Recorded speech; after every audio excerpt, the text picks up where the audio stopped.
আসসালামু আলাইকুম। রিকশায় চড়ে যাচ্ছি, খুলনাতে ঘুরলাম।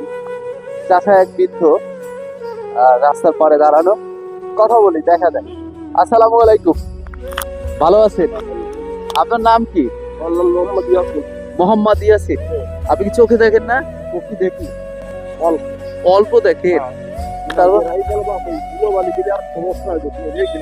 ও, ছেলে সন্তান আছে? আপনার বাড়ি কি খুলনায়? মাশাআল্লাহ।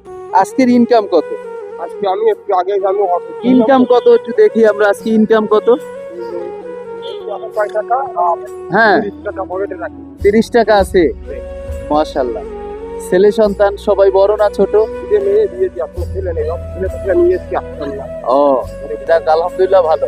শরীর শরীর আছে ভালো? মাজায় সমস্যা, চিকিৎসা করতে হবে। আমি রাজমিস্ত্রির কাজ করতাম। রাজমিস্ত্রির কাজ করতে একটা মুরগি তো, হ্যাঁ, ওই মুরগির ইটারের বাড়ি থেকে বাড়ার করতে পড়ি নেই আমার মাথায়। যাক, দোয়া করবেন আমার তরফ থেকে আপনার জন্য। হ্যাঁ, আসি। হ্যাঁ, আসসালামু আলাইকুম।